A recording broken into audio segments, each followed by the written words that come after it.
Assalamualaikum warahmatullahi wabarakatuh. Sebelumnya perkenalkan, nama saya Andres Lumban Tobing. Sekarang saya berkuliah di kampus Politeknik Kaltek Riau jurusan Teknik Elektronika.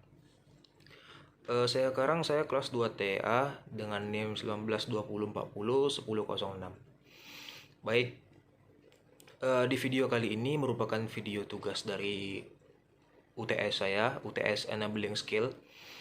Yang dimana di sini saya akan menceritakan sedikit materi yang sudah disampaikan hari itu oleh Bapak Dadang selaku mantan Rektor Politeknik Kaltek Riau. Yang dimana beliau memberikan materi itu dengan judul Cara Memanajemen Waktu dengan Baik dan Benar. Seperti yang kita ketahui, tahun 2020 itu merupakan tahun yang sulit bagi kita semua. Yang dimana pada tahun itu COVID-19 telah menyerang Indonesia khususnya. Banyak sekali orang yang merasa dirugikan oleh COVID-19 ini, mulai dari dunia pekerjaan, dunia pendidikan, dan dunia lainnya. Khususnya dunia pendidikan. Berhubung saya sekarang adalah mahasiswa, menurut saya tahun 2020 kemarin tahun yang gimana ya? Rugi. Banyak sekali waktu yang saya buang-buang, sehingga saya tidak bisa memanage waktu selama 2 semester, yang dimana biasanya itu kita kuliah secara offline, kita bertatap muka dengan dosen langsung, bertemu dengan teman-teman, mengerjakan tugas bareng-bareng. Ya, semua pada tahun 2020 itu terbuang-buang waktunya bagi saya. Dan alhamdulillah pada tahun 2021 ini sekarang kuliah saya nggak semuanya offline sih, cuma praktikum saja, tapi itu bagi saya sudah merasa terbantu karena saya bosan dengan dunia online kemarin. Banyak waktu yang saya buang sehingga saya merasa rugi di sana.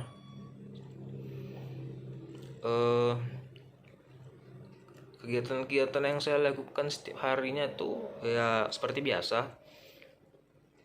Misalnya apalagi sekarang di bulan puasa ya, jam 4 subuh itu saya sahur, bangun, kemudian ya sahur. Setelah sahur jam 5 itu saya sholat subuh. Setelah saya sholat subuh itu saya mempersiapkan diri untuk ke kampus. Seandainya ada jadwal offline ke kampus, saya ke kampus. Itu saya datang sebelum jam 7 ke kampus. Kenapa saya datang sebelum jam 7 ke kampus? Karena sama-sama yang kita ketahui, kampus Politeknik Kaltek Riau itu sangat tinggi kedisiplinannya, yang dimana jika kita datang jam 7 saja, itu orang sudah baris di depan lab untuk persiapan masuk. Nah, apalagi kalau kita datang jam 7:05, itu udah terlambat. Dan jika kita terlambat, apalagi praktikum, itu kita akan dikenakan sanksi yang namanya kompen. Dan itu momok yang sangat ditakuti oleh mahasiswa Politeknik Kaltek Riau. Terkena kompen, apalagi praktikum, itu praksul bayar. Nah, saya memang kalau praktikum itu saya datang jam 7 kurang lah, jam 7 kurang 15, 7 kurang 20. Karena bagi saya datang lebih cepat itu nggak rugi lah ya, karena banyak manfaatnya. Contohnya saja itu, misalnya kalau kita datang sebelum jam 7, kita tenang, kita bisa duduk di depan lab, ya kita lihat teman-teman kita siapa yang belum datang, kita bisa kabarin, kita tanyain kok belum datang dan sebagainya gitu. Coba kalau kita datang jam 7, itu semuanya keburu-buru.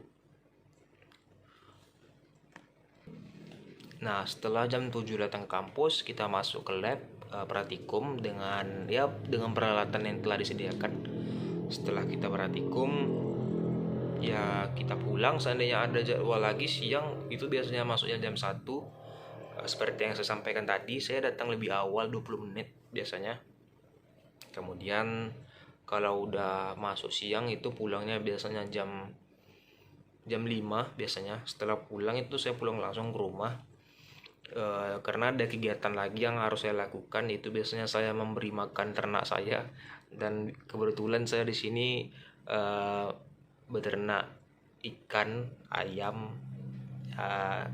Setiap sore itu saya kasih makan, karena itu bagi saya suatu hal yang positif ya, daripada saya nongkrong nggak jelas di luar sana. Ya menurut saya itu membuang-buang waktu. Kemudian itu biasanya kalau malam hari saya tuh biasanya belajar. Kalau seandainya pada pagi harinya ada praktikum, itu kan biasanya ada data yang udah di ACC yang akan dijadikan laporan resmi. Nah biasanya malam hari langsung saya buat, karena saya nggak mau nunda-nunda. Kalau kita nunda-nunda, atau biasanya disebut dengan deadline lah ngerjakannya, itu bagi saya rugi sekali itu, karena masih banyak tugas-tugas lain yang menunggu. Kalau kita udah nunggak satu tugas, pasti tugas yang 1, 2, 3 dan lain-lainnya itu berantakan. Dan itu yang saya hindari sampai sekarang. Saya selalu bikin tugas kapan dikasih, setelah itu langsung saya buat. Jadi saya tenang gitu. Itu menurut saya cara dasar kita untuk ya memanage waktu, ya menghargai waktu. Kemudian dari materi yang disampaikan Pak Dadang kemarin waktu yang ambil skill, itu ada ringkasan yang dapat saya ambil, yang dimana poin pertama itu tidak ada yang miskin dan tidak ada yang kaya. Waktu tetaplah sama. Nah di sini dapat kita simpulkan, Tuhan itu menciptakan makhluknya tidak ada yang miskin, tidak ada yang kaya. Semuanya sama di matanya. Hanya yang membedakan cara mereka menggapainya. Kenapa terjadi perbedaan antara dua itu? Karena kaya dan miskin itu yang membedakan cara mereka menghargai waktu. Keduanya sama. Orang kaya, kenapa dia bisa kaya? Karena dia bisa menghargai waktu. Dia tidak membuang-buang waktu. Yang di prinsip mereka adalah waktu adalah uang. Sementara orang yang masih dibilang, ya maaf cakap, miskin, itu pasti mereka orang-orang yang membuang-buang waktu mereka gitu. Gak ada manfaat. Kemudian poin kedua, jika kita mengorbankan waktu, berarti kita tidak menghargai kehidupan. Kenapa begitu? Ya karena kita membuang-buang waktu. Seharusnya kita bisa membuat atau mengerjakan hal yang positif, ya terbuang-buang gitu. Kita tidak bisa menghargai kehidupan, karena kehidupan itu sebagian dari waktu yang kita kerjakan. Waktu yang kita kerjakan laksanakan dengan hal-hal positif gitu. Kita buang, sama aja kita nggak bisa menghargai waktu, ya kan. Poin ketiga, saat kita mengerjakan tugas, ada waktu masing-masing untuk mengerjakannya. Kenapa begitu? Ya seperti yang saya sampaikan tadi, kalau seandainya kita dikasih tugas, itu harus kita kerjakan langsung, jangan kita tunda-tunda. Karena kita sudah diberikan waktu untuk mengerjakan tugas. Maaf cakap, misalnya nih, kita udah dikasih waktu untuk mengerjakan tugas, kita lalai. Misalnya kita nongkrong, kita main, entah apa itu, pasti tugas kita ini terbengkalai. Nah itu yang membuat kita bingung gitu, kita nggak bisa memanage waktu. Nah makanya kalau kita dikasih tugas, langsung kita kerjakan aja, jangan kita tunda-tunda. Kemudian yang keempat itu, jangan terlalu banyak santai sehingga kita membuang-buang waktu. Nah kita, menurut saya, ya santai sih boleh, tapi ketika kita ingin santai, kita harus sudah pastikan nih, kewajiban kita udah terlaksanakan belum. Seorang mahasiswa misalnya, kewajibannya buat tugas, buat laporan. Nah kewajiban itu harus kita kerjakan dulu, baru kita boleh santai. Kita nggak boleh santai dulu baru kita kerjakan, itu sama aja bohong. Karena itu tadi yang seperti yang saya sampaikan tadi, orang yang menghargai waktu itu pasti sukses nanti ke depannya. Orang kaya, orang yang bisa menghargai waktu. Nah, mulai dari sekarang jangan terlalu boleh santai, tapi kewajiban kita, apa kewajiban kita harus kita laksanakan dulu, biar santai kita nih gimana ya, nggak terganggu gitu. Kemudian poin kelima, mulailah list setiap kegiatan yang kita lakukan, dan list juga kegiatan kita ke depannya, apa yang ingin kita gapai. Nah, misalnya nih hari ini kita melakukan kegiatan, nah itu harus kita list. Tujuannya apa, manfaatnya apa, untung nggak untuk kita. Nah, setiap hari kita tulis, kita list. Kemudian setiap tujuan kita ke depannya, apa yang ingin kita gapai, kita list juga. Nah, misalnya nih, besok saya mau ini, kita list. Minggu depan saya harus kayak gini, kita list. Bulan depan kita harus kayak gini, kita list. Tahun depan kita harus kayak gini, kita list. Semua yang kita ingin gapai ke depannya harus kita list. Jangan cuma di list saja ya. Ini banyak orang yang cuma ngelis saja tapi nggak dilakukan. Itu sama aja bohong. Setiap yang kita list itu harus kita lakukan, harus kita gapai, harus kita kerjakan agar apa yang kita inginkan itu tercapai. Misalnya kayak saya nih ngelis nih setiap tahun apa yang saya inginkan, dan alhamdulillah apa yang saya inginkan itu terwujud karena saya kerjakan. Dan satu lagi tujuan saya ke depannya, yang di umur 25 tahun nanti saya harus bisa punya usaha sendiri. Saya harus bisa buka lapangan kerja untuk orang-orang yang bisa membutuhkan. Itu adalah salah satu list saya ke depannya. Nah, ada juga nih yang disampaikan Pak Dadang waktu itu, ada 7 prinsip manajemen waktu. Yang pertama itu tentukan sasaran. Nah, apa sasaran kita?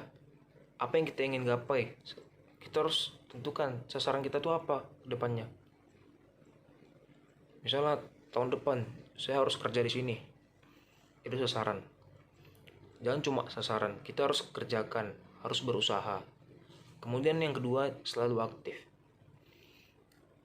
Orang yang selalu aktif itu pasti kedepannya gampang gitu, sukses pasti, daripada orang yang cuma diam di kasur, di kamar, cuma baring-baring aja, gak ada manfaat. Pasti orang yang selalu aktif yang cepat menggapai tujuannya. Kemudian yang ketiga, tetap fokus. Ketika kita menentukan sasaran kita, kembali ke poin pertama, ketika kita menentukan sasaran, kita harus fokus dengan sasaran kita itu. Jangan fokus kita hilang. Misalnya kita udah fokus nih, tiba-tiba ada teman kita yang ngomong, "Woi bro, ayo bro, malam nanti kita nongkrong di sana." Itu nggak fokus. Kita harus fokus tujuan kita ke depannya apa. Yang nggak berguna nggak usah dilakukan. Kemudian jaga keseimbangan hidup. Kita harus menjaga keseimbangan hidup kita. Jangan hidup kita tidak seimbang. Kita harus jaga keseimbangan hidup itu. Kemudian yang kelima itu tentukan target waktu yang realistis. Waktu kita itu harus kita tentukan targetnya gimana. Dan yang ke-6 itu tentukan prioritas. Nah, kita sebagai mahasiswa, prioritas kita belajar, kerjakan tugas. Jangan nanti seandainya ada teman yang ngajak, "Bro, kita ntar malam nongkrong ya." Dan pada malam hari itu kita ada deadline. Kita sebagai mahasiswa, kita harus kerjakan prioritas kita. prioritas kita apa? Buat tugas. Ya udah, kita kerjain prioritas kita. Jangan kita tinggalkan prioritas itu. Karena dari situ itulah kita menghargai waktu. Kembali ke poin-poin tadi. Kemudian yang ketujuh, do it now. Lakukan sekarang. Jangan ditunda-tunda. Apa yang ingin kita gapai, lakukan sekarang. Jangan cuma ngomong aja, nggak ada aksi. Kita harus beraksi untuk menggapai itu semua. Lalu yang dapat saya ambil lagi itu dari Pak Dadang tentunya ada renungan yang terakhir ya, renungan. Yang pertama itu yang sangat saya suka itu, waktu merupakan aset yang paling berharga bagi siapapun. Kembali lagi yang tadi yang saya bilang, orang kaya itu orang yang menghargai waktu, orang yang bisa memanage waktu sebaik mungkin. Makanya dibilang di sini, waktu merupakan aset yang sangat berharga bagi siapapun. Karena waktu itu tidak bisa diputar. Lakukanlah kegiatan-kegiatan yang berguna setiap waktunya. Jangan melakukan kegiatan-kegiatan yang tidak berguna, yang cuma buang-buang waktu saja. Jangan sampai nanti penyesalan datang terakhir. Kemudian time management bukan hanya untuk di list saja, tapi itu harus kita kerjakan, harus kita gapai. Kemudian yang terakhir, time management itu penting, tetapi manajemen untuk diri sendiri sangatlah penting. Mungkin itu saja yang dapat saya sampaikan dari materi yang Pak Dadang sampaikan waktu enabling skill kemarin. Kalau seandainya ada salah kata atau kekurangan, saya mohon maaf. Karena manusia itu tidak ada sempurna, karena kesempurnaan itu hanyalah milik Allah Subhanahu wa Ta'ala. Baik, mungkin itu saja yang dapat saya sampaikan. Lebih dan kurang saya mohon maaf. Terima kasih sebelumnya. Assalamualaikum warahmatullahi wabarakatuh.